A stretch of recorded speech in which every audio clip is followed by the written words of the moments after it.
أسيرة أويغورية أسطورية في قصر إمبراطور تشينغ، قصتها لغز محير عبر العصور. قصتها ألهمت قصائد وأفلام لقرون، بس الحقيقة ما زالت غامضة. هي شخصية حقيقية مش خيال. الروايات تتفق على بدايتها، بس مصيرها في القصر عليه جدل كبير. اسمها الحقيقي كان مامورة عزيزة هانم.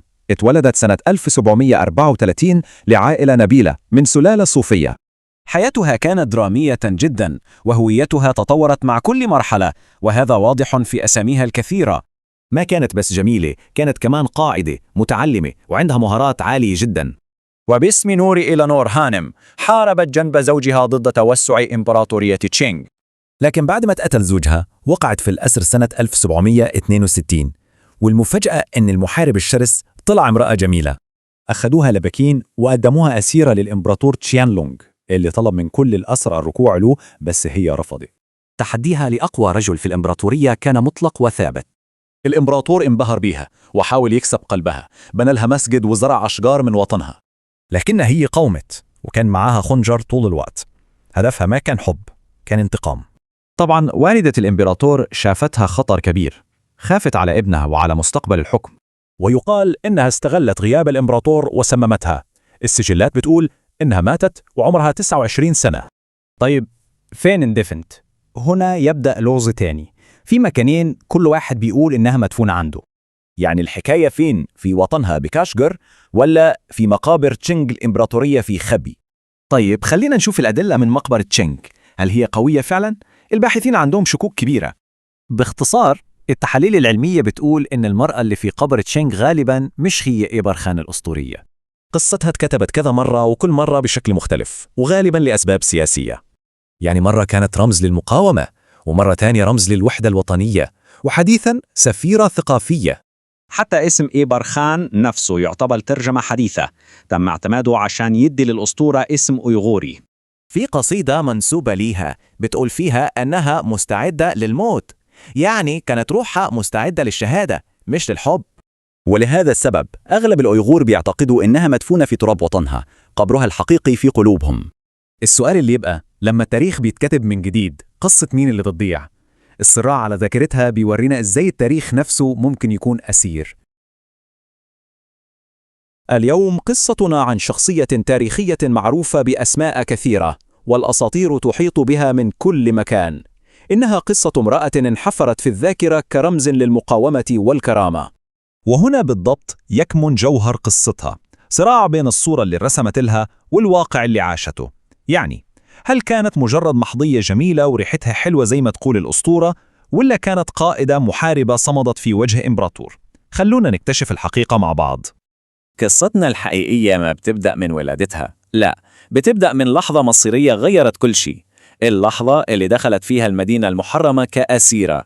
هذا هو الفصل اللي حدد مسار حياتها بالكامل. تخيلوا معي المشهد.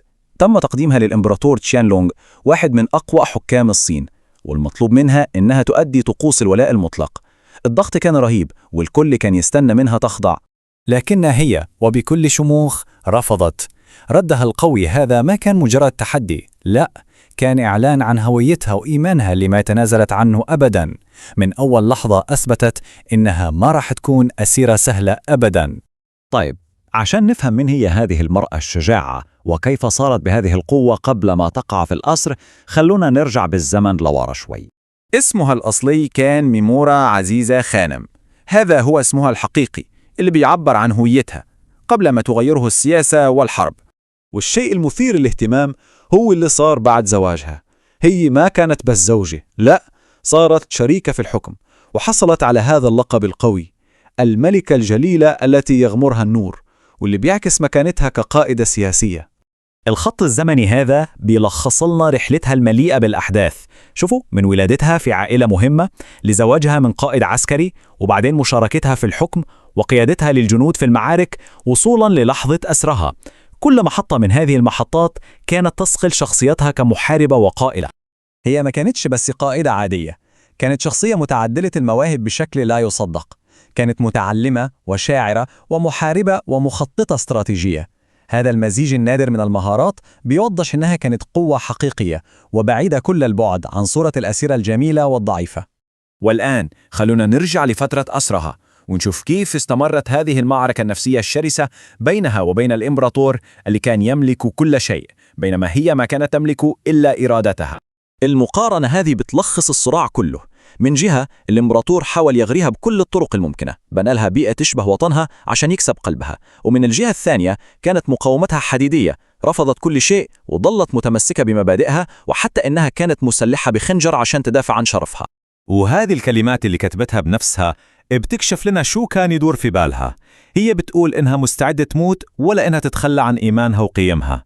هذه شهادة قوية على روحها اللي ما انكسرت أبداً. لمدة 3 سنوات كاملة. تخيلوا 3 سنوات من الصمود في وجه ضغط نفسي رهيب، لكنها ما تراجعت ولا خطوة. النهاية كانت مأساوية وسياسية بحتة. والدة الإمبراطور شافت فيها تهديد، امرأة مسلمة قوية ممكن تأثر على مستقبل العرش ويمكن حتى تنجب وريث مسلم. عشان كده استغلت غياب ابنها وأمرت بقتلها. لكن القصة ما بتنتهي هنا، بالعكس، بعد وفاتها بدأ لغز جديد يحيط بمكان دفنها، وهو جدل تاريخي مستمر ليومنا هذا. وهنا السؤال اللي محير الكل: وين اندفنت؟ هل جثتها رجعت لوطنها في كاشغر عشان تندفن جنب أجدادها، ولا اندفنت في مقابر تشينغ الملكية في بكين؟ لما نحط الأدلة جنب بعض بنشوف حجم الخلاف. في كاشغار الرواية الشعبية قوية جدا، وفي محفى بيقولوا إنها استخدمت لنقل جثتها. أما في بكين في قبر رسمي وتابوت عليه كتابات عربية. لكن المشكلة إن الأدلة المادية في بكين ضعيفة، خصوصاً إن الأبحاث كشفت إن الرفات ما بتطابق عمرها ولا عرقها. الخلاصة إن الخبراء نفسهم عندهم شكوك كبيرة في رواية بكين الرسمية. الباحث تشو غوشين قدم أدلة قوية بتدعم الرواية الشعبية اللي بتقول إنها دفنت في وطنها. في الجزء الأخير رح نشوف كيف قصة إبرخان وهويتها تم التلاعب فيها وتغييرها عبر الزمن عشان تختم أهداف مختلفة. خلونا نوضح أصل أشهر ألقابها: المحظية العطرة. الاسم هذا ما كان بسبب رائحة طبيعية في جسمها، هذا الكلام مش علمي، الأرجح إنه جاء من استخدامها للعطور أو من رائحة أشجار الجوجيدا اللي زرعها الإمبراطور عشان يرضيها. وهنا بنشوف كيف تطور الاسم. اسم شيانغ في كان صيني، لكن في نص القرن العشرين العلماء الأورغور ترجموا لإيبارخان، وهو الاسم اللي صارت معروفة فيه في ثقافتها. والشيء اللافت جدا هو كيف تم استخدام قصتها سياسيا. شوفوا كيف تغيرت الصورة مع تغير الزمن. بعد سقوط سلالة تشينغ صارت رمزا للمقاومة ضدهم. بعد عام 1949 الكتابات الصينية صورتها كبطلة وطنية، وفي العصر الحديث فيه محاولات لتقديمها كرمز للوحدة الوطنية. لكن بغض النظر عن كل محاولات إعادة كتابة التاريخ، المصدر اللي اعتمدنا عليه بيختم بهذه الفكرة العميقة: مكانها الحقيقي سواء كان قبرها الفعلي هناك أو لا هو في ذاكرة شعبها وقلبه، كرمز للكرامة اللي ما بتنكسر. والسؤال اللي بيبقى هو: هل ممكن التاريخ يغير الذاكرة؟ هذا سؤال يستحق التفكير. دعونا نتخيل هذا المشهد المذهل للحظة. شخصية تاريخية واحدة تجلس في قلب إمبراطورية ضخمة، والغريب أنها تعرف عبر الزمن ب4 أسماء مختلفة تماماً. نعم، والأكثر غرابة من تعدد الأسماء هو التنازع التام على قصة حياتها. بالضبط، وحتى مكان قبرها تتنازع عليه روايات تاريخية متناقضة، كل منها يخدم إرثاً متبايناً بشكل جذري عن الآخر.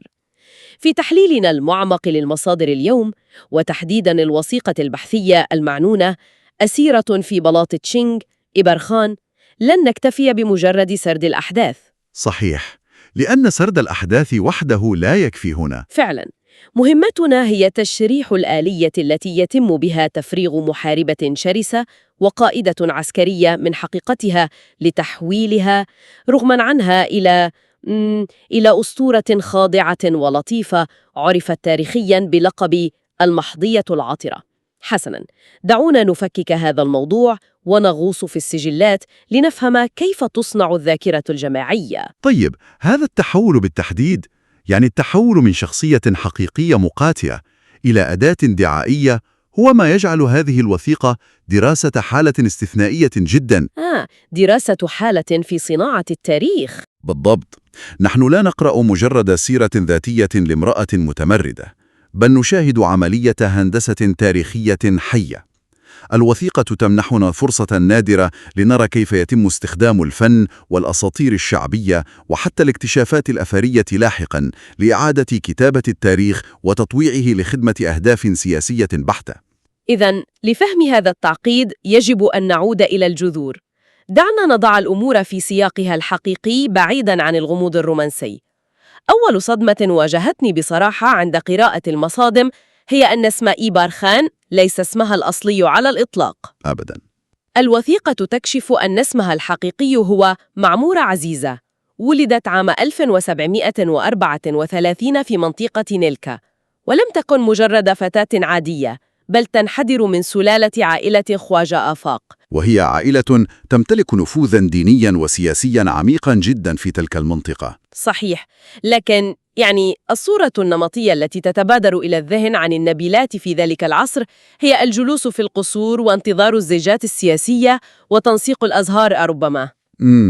نعم، هذه هي الصورة النمطية السائدة. لكن الوثيقة تخبرنا بعكس ذلك تماماً. معمورة تلقت تدريباً عسكرياً صارماً، أتقنت الفروسية والمبارزة بالسيوف والرماية بالقوس، وفي نفس الوقت كانت شاعرة. طيب، لماذا كانت عائلة النبيلة في ذلك الوقت تهتم بتسليح ابناتها بهذه الطريقة؟ سؤال ممتاز. إذا ربطنا هذا بالصورة الكبرى، النبالة في تلك الجغرافيا تحديداً لم تكن تعني الرفاهية والأمان، بل كانت تعني الوقوف في عين العاصفة. تقصد الصراعات المستمرة؟ بالضبط. ولادتها جاءت في منطقة تتسم بالاضطرابات وصراع البقاء. نحن نتحدث عن منطقة كانت تقاوم تمدد إمبراطورية ضخمة تسعى لابتلاعها. في بيئة كهذه، القيادة لا تعترف بالنوع الاجتماعي. البقاء للأقوى وللأقدر على الدفاع. نعم، تعترف بالقدرة على حماية الأرض والعقيدة. هذه التنشئة العسكرية الممزوجة بالثقافة العميقة هي التي شكلت وعيها. وعندما تزوجت من ابن عمها الشاعر والقائد العسكري خواجة جيهان، لم يكن ذلك زواجاً تقليدياً، بل كان تحالفاً، أليس كذلك؟ صحيح، تحالف لتأسيس حركة مقاومة. قاما معاً بتأسيس ما عرف بحكومة باتورخان في منطقة كوتشا للوقوف في وجه هيمنة سلالة تشينغ.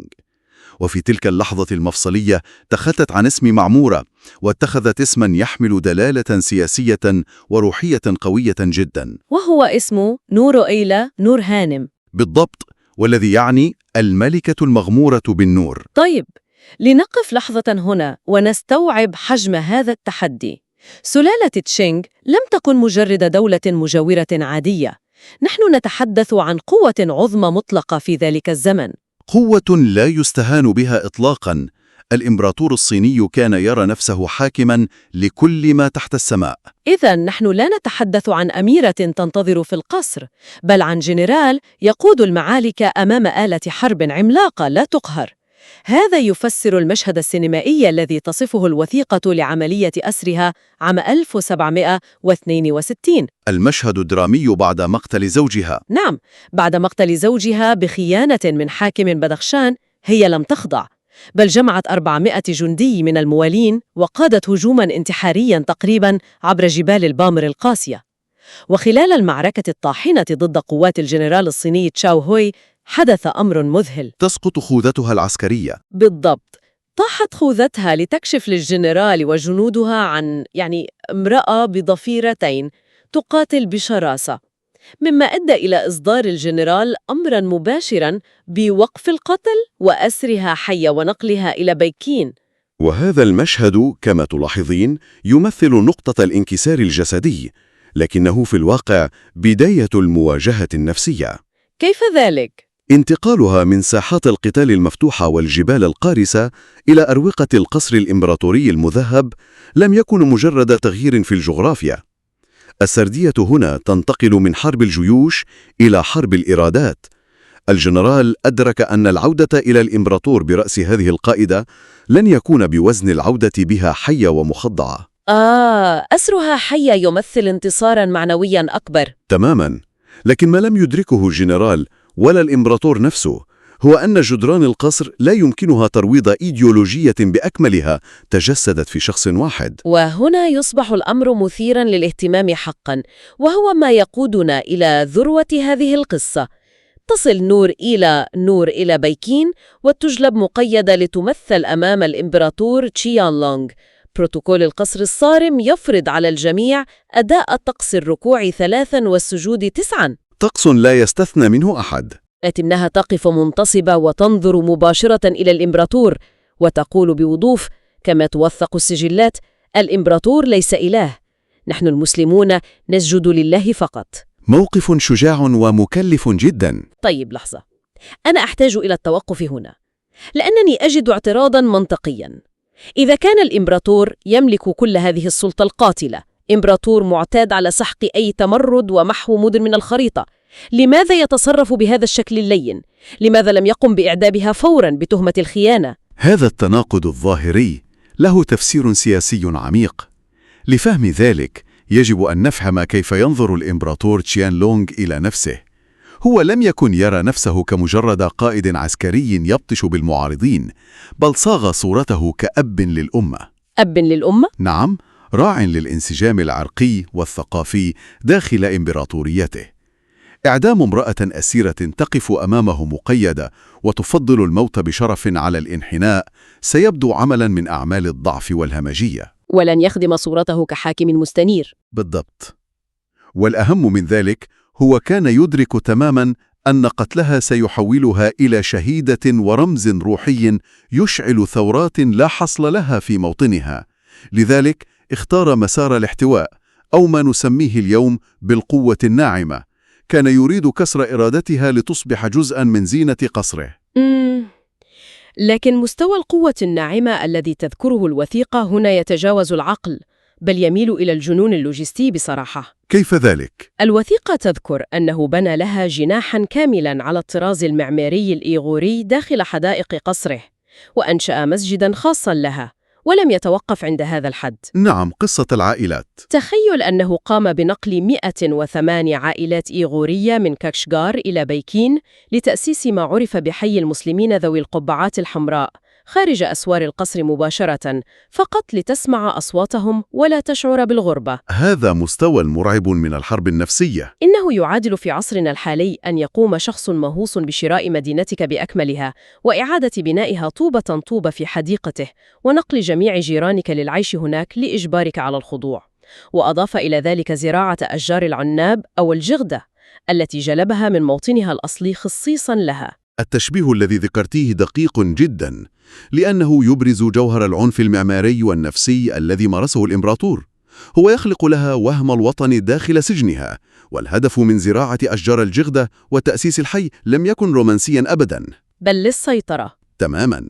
كانت محاولة منهجية لانتزاع أي مبرر لديها للمقاومة. كان يراهن على أن الحنين إلى الوطن سيتلاشى إذا تم استنساخ ملامح هذا الوطن أمام عينيها. ولكن هل نجحت هذه الخطة؟ السجلات تشير بوضوح إلى فشل هذه التكتيكات. الوثيقة تذكر صراحة أنها كانت تخفي خنجراً في ملابسها بشكل دائم. واو، خنجر داخل القصر الإمبراطوري؟ نعم، مهددة بإنهاء حياتها أو حياة من يقترب منها إذا مس شرفها. استمرت هذه المواجهة الباردة في بيئة القصر المشحونة. طيب، إذا كانت هذه الحرب الباردة تدور بين إمبراطور لا يقبل الهزيمة وأسيرة لا تقبل الخضوع، فمن الواضح أن الانفجار كان مسألة وقت. الوثيقة تصفها بأنها عاشت معزولة كحجر سقط في بئر لمدة 3 سنوات. تشبيه بليغ ومؤلم جداً.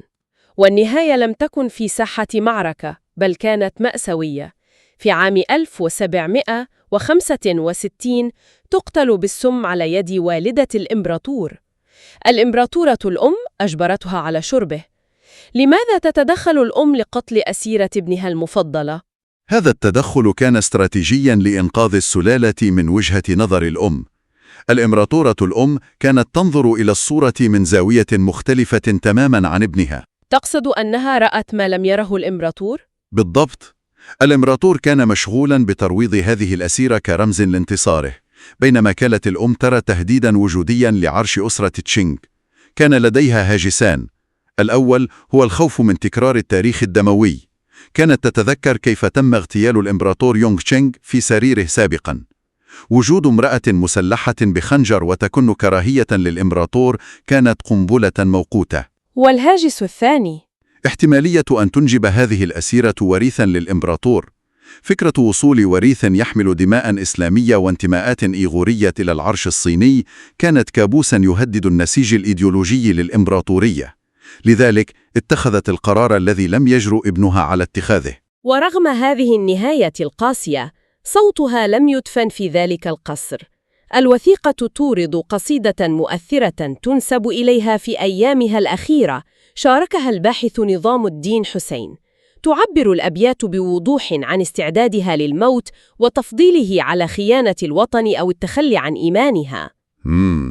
قراءة هذه القصيدة تفتح لنا نافذة مهمة، هي تعكس منظومة القيم التي كانت تحكم مجتمعها آنذاك. هي لم تكن خائفة من الموت إذن؟ أبداً، وموقفها لم يكن حالة فردية معزولة.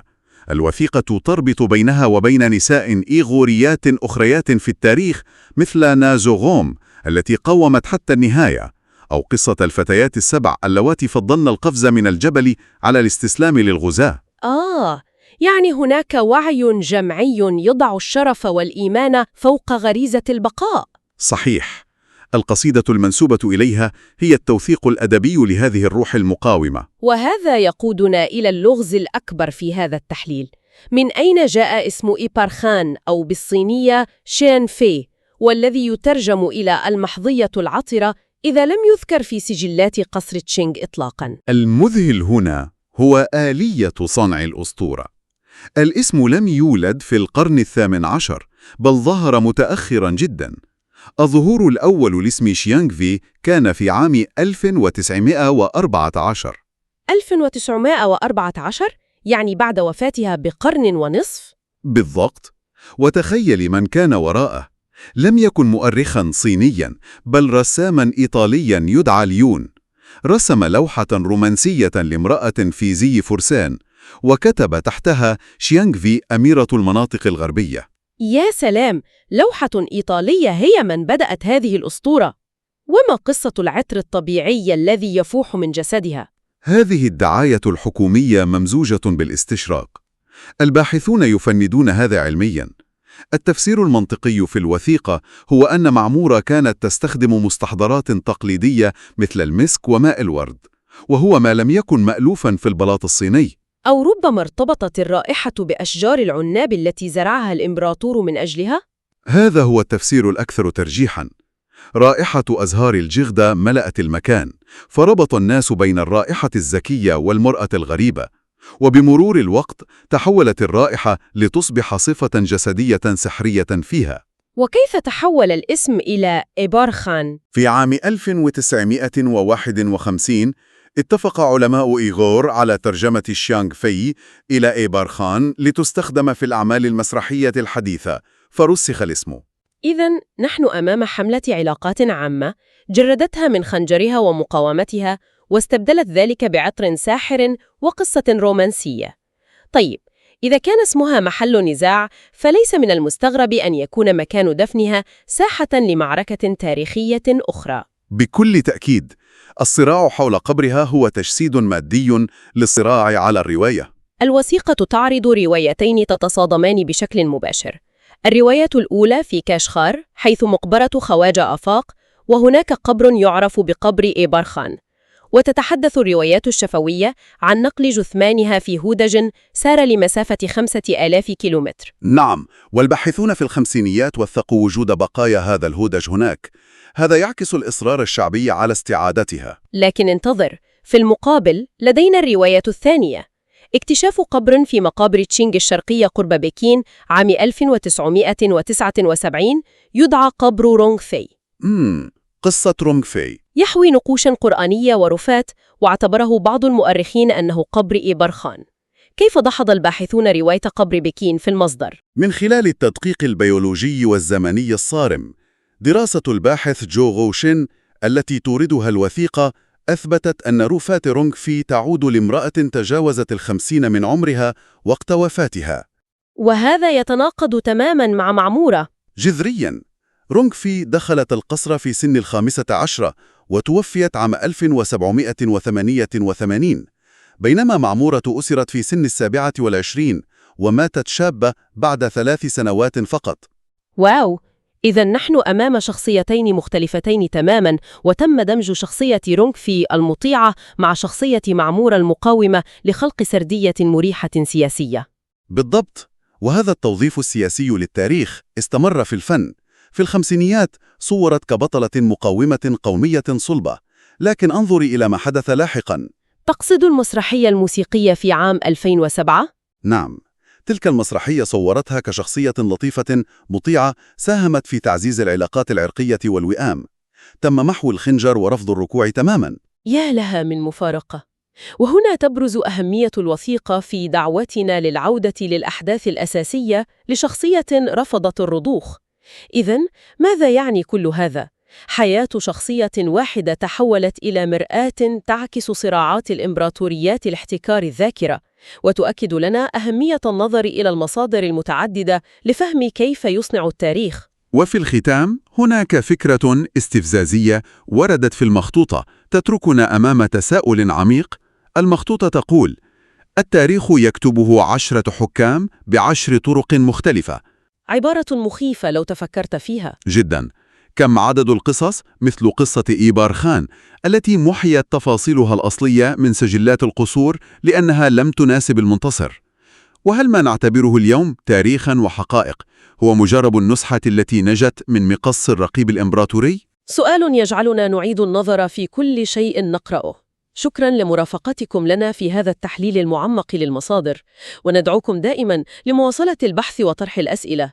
إلى اللقاء في نقاشنا المفصل القادم. مراجعتنا اليوم تتناول وثيقة تاريخية بتستكشف حياة وأسطورة البطلة الأيغورية إيبار خان، والمشكلة الأساسية اللي لاحظتها فوراً هي طغيان العاطفة على التحليل التاريخي. خلينا نبدأ بتفكيك العمل مباشرة لجعله أقوى. أكيد، يعني نحن أمام مادة تاريخية دسمة جداً ومهمة، بس التحدي هنا هو إزاي نقدم الشخصية العظيمة دي للعالم من غير ما نفقد المصداقية الأكاديمية للبحث. بالضبط، التداخل المستمر بين الحقائق التاريخية المجردة والمشاعر الثقافية الذاتية بيضعف مصداقية البحث في عيون أي قارئ محايد. يعني قصدك إن العاطفة بتغطي على الحقائق نفسها في النص؟ أيوة، يعني لما تقرأ النص تلاقي أحداث تاريخية موثقة زي معارك كشغر في سنة 1758 غارقة تماماً في الانفعالات العاطفية للكاتب. لدرجة إن القارئ ممكن يحس إنه بيقرأ رواية مش بحث. صحيح، لدرجة أن النص بيتعامل مع قصائد شفوية زي قصة الفتيات السبعة وكأنها أدلة مادية قاطعة، بيستخدمها كتوثيق حازم لأفكار الشخصية ونواياها الداخلية. وهذا الأسلوب بيطمس الخط الفاصل بين كتابة التاريخ كعلم منهجي وتدوين الأساطير كظاهرة ثقافية. 100%. بس شوف، أليس الهدف من توثيق شخصية زي إيبار خان أو مأمورة أعظم هو إبراز رمزيتها؟ يعني نحن بنتكلم عن أيقونة للمقاومة الأيغورية. أكيد، رمزيتها مهمة جدا. طيب، الوثيقة الثقافية بطبيعتها محتاجة العاطفة دي لنقل مدى أهمية الشخصية للشعب. تجريد النص من روحه العاطفية ممكن يحوله لتقرير جاف، تقرير لا يعكس حقيقة الإرث اللي تركته. هذا افتراض شائع، بس خليني أقول إنه بيمثل فخ خطير جدا عند الكتابة لجمهور واسع بيشمل نقاد وأكاديميين. العاطفة بحد ذاتها مش هي المشكلة أبداً. أما المشكلة فين تحديداً؟ المشكلة تكمن في الخلط بين ما هو دليل تاريخي وما هو ذاكرة شعبية. يعني لما تستخدمي قصيدة شفوية لإثبات خطة عسكرية أو حالة ذهنية لشخصية عاشت قبل مئات السنين. فهمت عليك، كأنك بتعطي الخصم سلاح مجاني. بالضبط، أنت بتمنحي أي ناقد أو خصم سياسي ذريعة ذهبية لرفض عملك بأكمله باعتباره منحاز وغير علمي. الأمر يشبه يعني محاولة إثبات خطط حرب طروادة التكتيكية باستخدام أبيات من ملحمة الإلياذة. يا سلام، تشبيه ممتاز. وهذا بيطرح نقطة مثيرة للاهتمام حول كيفية تلقي القارئ المحايد للنص. إذا كانت النبرة تبدو أقرب للخطابة منها للبحث، المتلقي هيبدأ فوراً يشكك. صحيح، هيبدأ تلقائياً في التشكيك في كل حقيقة تطرح عليه، حتى لو كانت حقيقة موثقة ومدعومة بأدلة. بالتحديد، تخيلي إننا في قاعة محكمة، المحامي الناجح مش بيقف يلقي خطبة سياسية عاطفية عشان يقنع القاضي، بل بيقدم مرافعة موضوعية. بيضع التواريخ والوقائع والأدلة المادية في تسلسل منطقي بارد ومجرد. وهذا هو الاقتراح الأول للكاتب. نحن بحاجة لفصل التسلسل الزمني التاريخي القائم على الحقائق بشكل قاطع عن تحليل الإرث الثقافي والعاطفي للشخصية.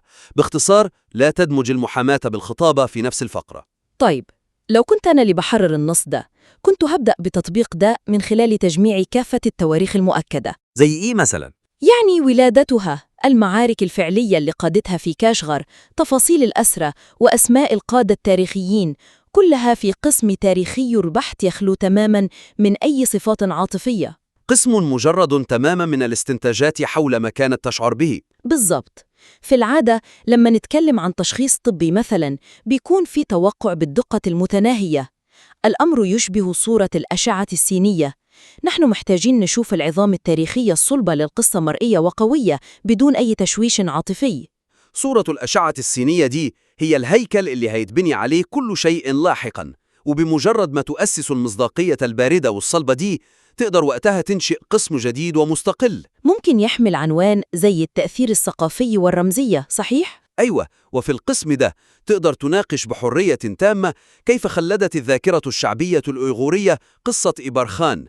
هنا تطرح القصائد وقصة الفتيات السبع، بس تطرح مش كأدلة على اللي حصل في أرض المعركة. 100%. تطرح كأدلة قاطعة على كيفية صناعة الأيقونة وتأثيرها النفسي على الأجيال اللاحقة. التغيير ده في التموضع بيحمل كاتب جداً. هو فعلياً بيقول للقارئ: أنا أعرف الفرق بين التاريخ الموثق والأسطورة الشعبية، وأنا بقدم لك الاثنين بشكل منهجي ومنظم. أكيد، بس خليني أقولك، وما يعرض النص لرفض النقاد بشكل أكبر مش بس مزج العاطفة بالتاريخ، بل الأسلوب المتبع في التعامل مع الروايات المضادة. إيه تقصد خصوصاً الروايات المرتبطة باكتشاف مقبرة رونغ في مقابر أسرة تشينغ في الصين؟ بالضبط. الاعتماد على التساؤلات البلاغية بدل التحليل المنهجي لتفنيد الأدلة الأثرية الصينية بيترك حجة الكاتب عرضة للانهيار الفوري. نقطة الضعف هنا بتبرز بوضوح مفرط. النص بيتجاهل تماماً تفكيك الأدلة المادية اللي قدمها علماء الآثار الصينيين في عام 1979 عند اكتشاف المقبرة. يعني الكاتب يعلم بوجود نقوش عربية ومقتنيات إسلامية هناك، ولكنه بدل ما يتعامل معها ويحللها بيكتفي بطرح أسئلة استنكارية، زي سؤاله عن لماذا تأخر اكتشاف المقبرة حتى السبعينيات. أيوة، أو يكتفي بالتلميح إن جمجمة إعادة بناء الوجه لا تبدو بملامح أيغورية. بس أليس التشكيك في توقيت الاكتشاف خطوة مشروعة؟ يعني الكاتب بيحاول يشير إن في أجندة سياسية وراء الإعلان عن المقبرة في الوقت ده تحديداً. وهذا تساؤل منطقي في سياق تسييس التاريخ، صحيح. طيب، ليه بنعتبره نقطة ضعف؟ لأنه قد يكون تساؤل مشروع في مقال رأي سياسي، لكن في وثيقة تاريخية بتناقش أدلة أثرية، التساؤلات البلاغية بتعكس ضعفاً منهجياً، وكأن الكاتب بيتهرب من المواجهة. نرجع للتشبيه قاعة المحكمة اللي ذكرته؟ بالضبط. تخيلي محامي بيقف أمام هيئة المحلفين ويشير لسلاح الجريمة اللي قدمه الخصم، مكتفياً بالقول: أليس من الغريب أنهم وجدوا هذا السلاح متأخراً؟ القاضي مستحيل يقتنع بالكلام ده. أكيد. يجب على الكاتب مواجهة الأدلة المادية المضادة وجهاً لوجه، وتفكيكها بمنطق صارم بدون أي تهرب منها. إذن المشكلة مش في التشكيك بحد ذاته، بل في الاكتفاء بالتشكيك السطحي بدون تقديم تحليل مضاد يوازي قوة الادعاء المادي. 100%. تجاهل وجود مقتنيات إسلامية مش بيخليها تختفي، بل بيخلي القارئ المحايد يظن إنه الكاتب بيخفي شيء، أو إنه ببساطة غير قادر على الرد بشكل أكاديمي. المواجهة المباشرة للأدلة الصعبة بتتطلب شجاعة بحثية. على سبيل المثال، يجب على المؤلف أنه يعترف بكل شفافية ووضوح بوجود المقتنيات الإسلامية والنقوش العربية في مقبرة رونغ في. بس الاعتراف بالدليل مش معناه أبداً الاعتراف بصحة سردية الخصم. هذا مجرد إقرار بواقع أثري، صح؟ تماماً. وبعد الإقرار ده يجي دور التحليل المنهجي. كأن يبني الكاتب حجة قوية توضح أن وجود محظية مسلمة في البلاط الإمبراطوري تم دفنها وفقاً للتقاليد الإسلامية لا يثبت بأي شكل من الإشكال أنها هي ذاتها الشخصية التاريخية المقاومة مأمورة أعظم اللي قادت المعارك الشرسة في قشغار. يا سلام عليكي، هذا هو التفكيك حقيقي. الكاتب يقدر يجادل بمنطقية أن الإمبراطورية الشاسعة كانت بتضم بطبيعة الحال نساء مسلمات في البلاط، وإن سجلات الإمبراطورية ربما استغلت عن عمد وجود شخصية زيرونغ في لطمس واستبدال هوية إيبرخان المقاومة بصورة المحظية المطيعة الخاضعة للإمبراطور كنوع من الدعاية السياسية والترويض الثقافي. لما تفكك الدليل بالطريقة دي، انت مش بتتهربي من سلاح الخصم، بل بتأخذيه من يده وتستخدميه لتعزيز قضيتك الأساسية. وهذا بيخلي الحجة صلبة ولا تخترق. القارئ هيشوف إن الكاتب مطلع على جميع الروايات ومش خايف من الأدلة المضادة، بل يمتلك العمق التحليلي لوضعها في سياقها الصحيح. بالضبط. لكن بصراحة حتى لو افترضنا أن الكاتب أصلح طريقة تعامله مع الأدلة الأثرية وقام بفصل العاطفة عن الحقائق، سيظل المتلقي يواجه عقبة كبيرة جدا بسبب الطريقة اللي بيقفز بيها الخط الزمني للأحداث. صحيح؟ الهيكل الحالي للنص يبدو وكأنه بيصارع نفسه فعلا. أيوة، تداخل التسلسل الزمني لحياة الشخصية مع التحليل اللغوي والتاريخي لأسمائه المتعددة بيربك التدفق المنطقي جدا، وبيشتت تركيز المتلقي بشكل حاد. في القفزات المفاجئة وغير المبررة. خلينا نضع نفسنا مكان القارئ. هو بيقرأ الآن عن أسرة إيبارخان، بيشعر بوطأة معاناتها ونفيها وصمودها أمام الإمبراطور، وفجأة وبلا أي تمهيد ينتقل النص لمناقشة أصل اسم شيانغ في مستنداً لتحليل لوحة إيطالية اترسمت سنة 1914. وبعد عدة فقرات يرجع تاني يتكلم عن ملابسات وفاتها في القرن ال18. بس ربما كان دافع الكاتب هو ربط كل مرحلة من حياتها بالاسم اللي أطلق عليها في المرحلة دي، يعني أسماؤها المتعددة زي رونغ في ونور علاء نور وشيانغ في بتمثل جزء جوهري من أزمة هويتها التاريخية. هذا صحيح تماماً. طيب، أليس من الضروري شرح أصل الأسماء دي في السياق لفهم من هي حقاً وكيف تم التلاعب بتعريفها؟ الشرح ضروري جدا يا زميلتي، ولكن مش في منتصف ذروة الأحداث الدرامية لحياتها.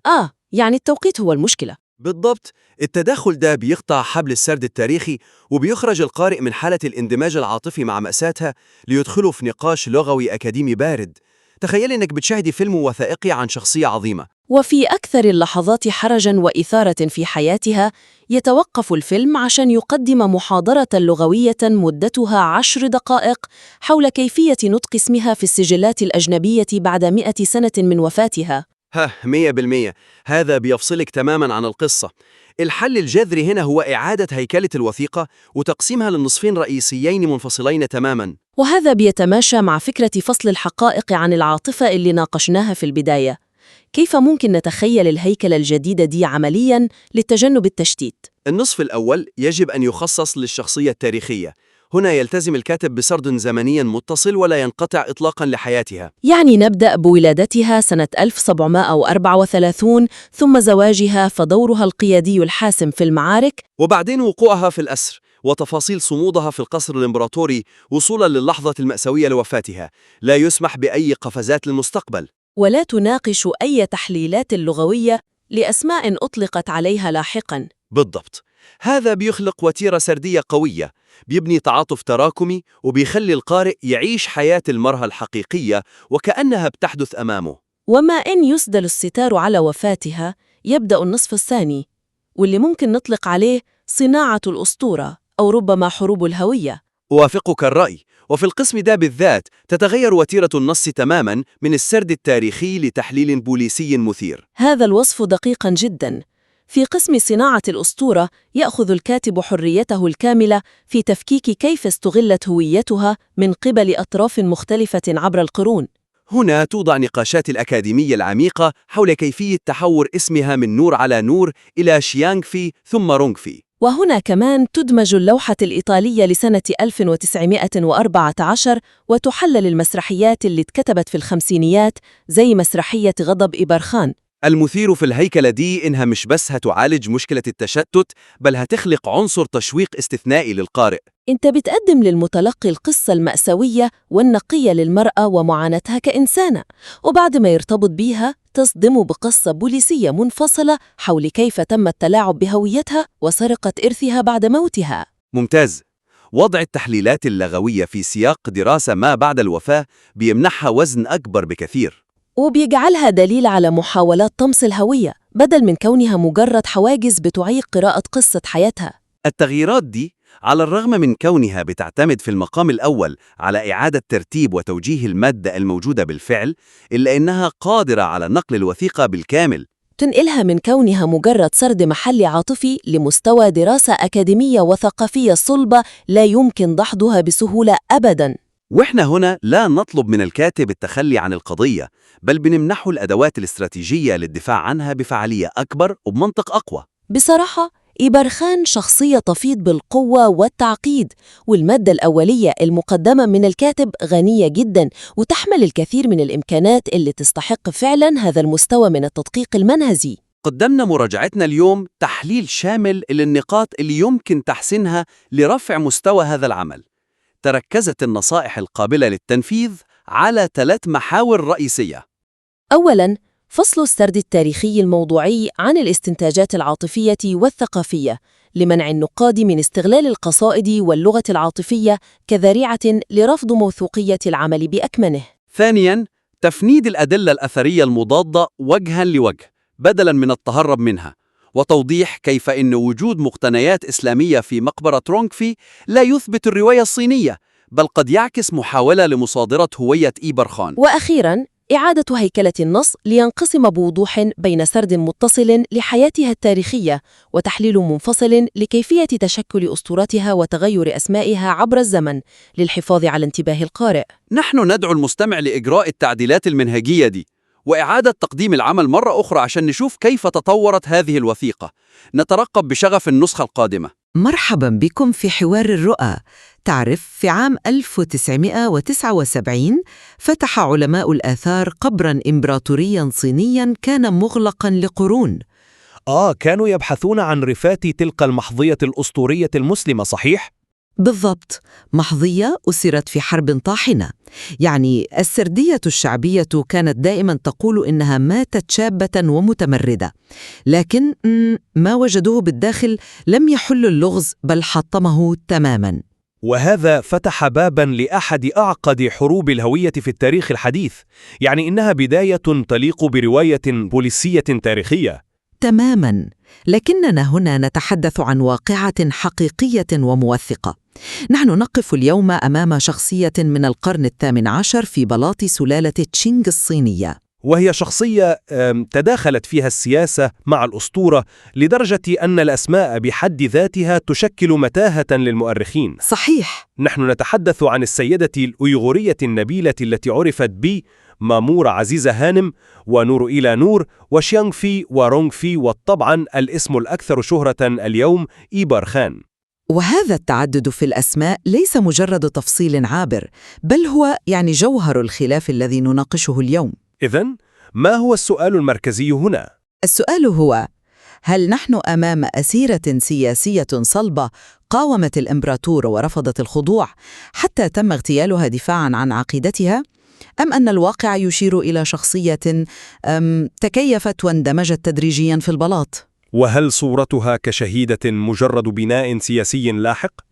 لكي أكون واضحاً منذ البداية، قراءتي للأدلة خاصة مع ندرة السجلات الأولية تقودني إلى الاستنتاج بأن شخصية إبرخان هي إلى حد كبير بناء أسطوري. بناء أسطوري تشابك مع شخصيات أخرى، تقصد؟ بالضبط، وتحديداً مع المحظية الحقيقية رونغفي. هذا هو موقفي. طيب، بينما أرى أنا استناداً إلى تقاطع السجلات التاريخية أن الجوهر الحقيقي لقصة إبرخان يكمن بوضوح في مقاومتها الفعلية، حتى مع قلة الوثائق الرسمية؟ نعم، لأن هذا الرفض هو ما أدى إلى تصفيتها جسدياً في سن مبكرة. دعنا نفكك هذا المشهد بهدوء. لفهم إبرخان يجب أن نفهم أولاً ماذا يعني أن تنحدر من سلالة أفاك هوجا في تركستان الشرقية أو شينجيانغ في ذلك الوقت. تفضلي. لكن أرجو ألا نغرق في تفاصيل الأنساب دون ربطها بالسياسة. السياسة هي كل شيء هنا. عائلة أفق خجة لم تكن مجرد عائلة نبيلة، لقد كانت القيادة الروحية والسياسية الحاكمة للمنطقة. عندما زحفت جيوش تشينغ لضم تلك الأراضي، هذه العائلة كانت قلب المقاومة. صحيح. تاريخهم في التمرد معروف. إبارخان ولدت عام 1734 في هذه البيئة بالضبط. تلقت تعليما دينيا وتدريبا عسكريا. المادة تخبرنا كيف قاتلت جنبا إلى جنب مع زوجها ضد قوات الإمبراطورية حتى سقوط مدينة أكسو. بالضبط، وأسرت حية. بالنسبة لإمبراطورية تشينغ، أسرها لم يكن مجرد غنيمة حرب، بل كان أسرا للرمز الروحي للمنطقة بأكملها. طيب، لا أحد ينفي القيمة الرمزية لأسر فرد من تلك العائلة. الإمبراطور شيالونغ كان يدرك أنه بحاجة لعرض هذه الغنيمة في بيجين كدليل على الخضوع. نعم، لكن دعني أقاطعك هنا، لأن المسار الذي تأخذه القصة بعد وصولها للعاصمة هو ما يثير تساؤلاتي. سردية المقاومة المستمرة تبدو غير منطقية. كيف غير منطقية؟ المادة المصدرية تسلط الضوء على حادثة رفضها المباشر في البلاط. عندما طلب منها أداء طقس الركوع 3 والسجود 9 رفضت. طقس الخضوع الإمبراطوري. نعم، وهذا ليس مجرد اتيكيت. في الفلسفة السياسية لتشينغ هذا اعتراف بأن الإمبراطور هو ابن السماء. رفضها وتصريحها بأن المسلمين لا يسجدون إلا لله هو إعلان حرب عقائدية في قلب قاعة العرش. مهلا، أنت تبنين موقفا صلبا جدا على تفصيلة سردية جذابة، لكن كيف نتأكد من موثوقية هذا المشهد؟ نحن نتحدث عن بلاط يوثق كل شاردة وواردة. البيروقراطية الصينية. بالضبط، ومع ذلك السجلات الأصلية لا تذكر اسم إبارخان ولا تذكر تحديها هذا، بل إن الاسم نفسه إبارخان لم يستخدم فعلياً إلا في عام 1951. عام 1951؟ نعم، عندما اجتمع باحثون لترجمة اسم المحظية شيانغفي، والذي يعني العطر بالصينية، من مسرحية صينية لجعله مألوفاً محلياً.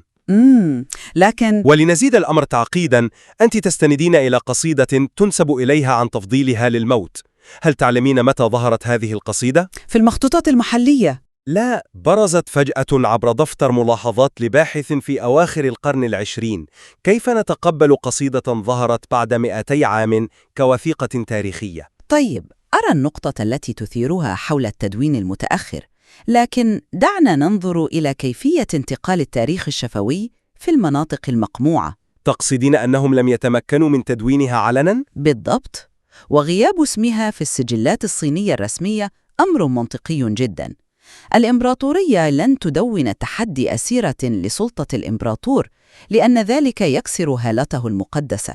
ربما، لكن القصيدة حتى لو دونت متأخراً فهي حامل لتيار فكري حقيقي. هذه السردية تتطابق بشكل مذهل مع نماذج حقيقية لنساء مقاومات في تلك الحقبة، مثل قصة الفتيات السبع اللواتي فضلن الموت على الاستسلام. نعم، وقصة نازوغوم.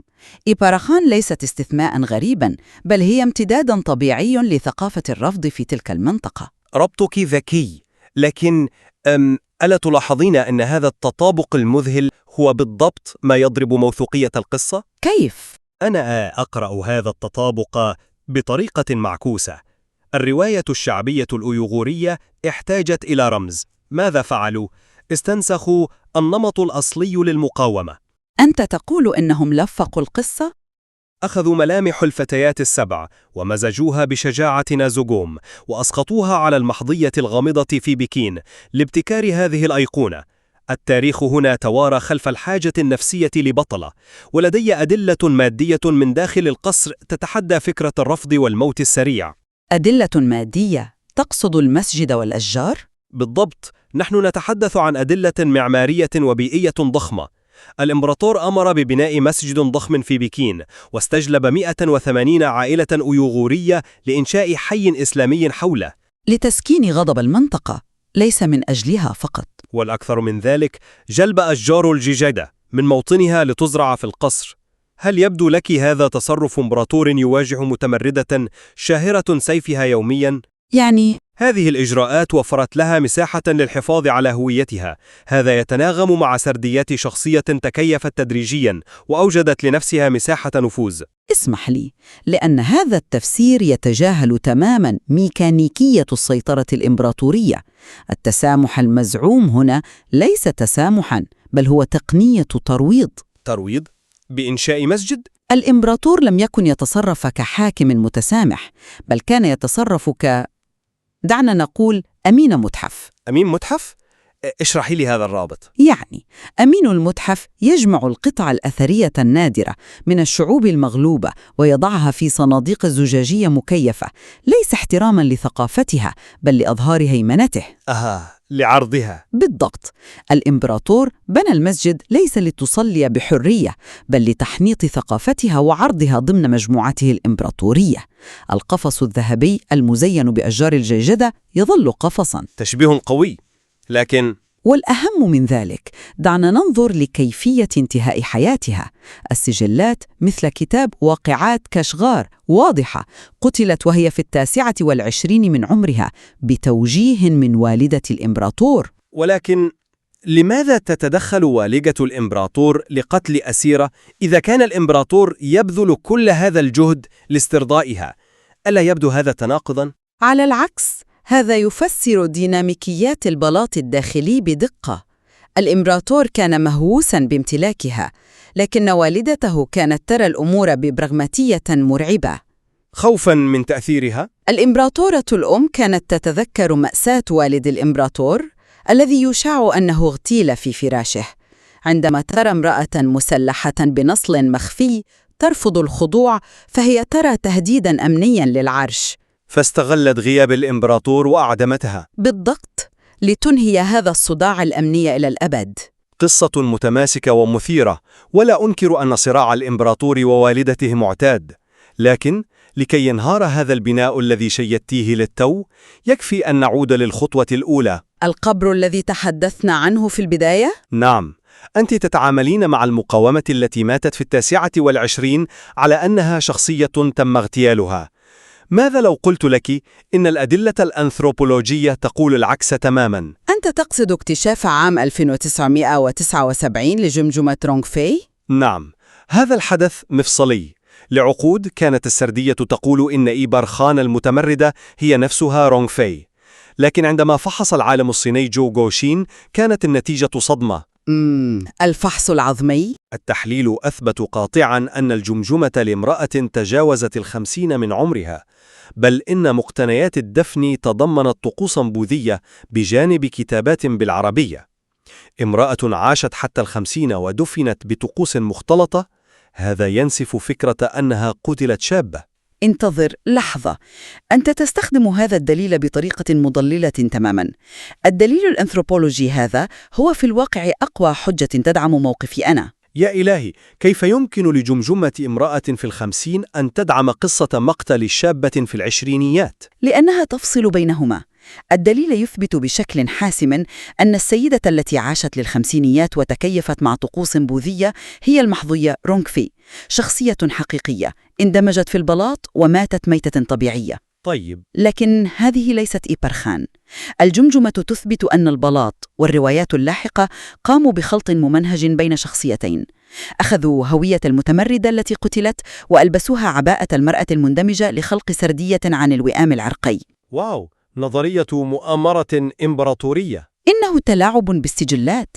الجمجمة لا تنفي وجود إيبرخان المتمردة، الجمجمة تنفي أن تكون رونغ فاي هي إيبرخان. يعني أجد صعوبة في تقبل هذا الطرح الالتفافي. أنت تقولين إن هناك امرأتين مختلفتين تماماً؟ حسناً، دعني أقلب الطاولة عليك مجدداً. تفضل.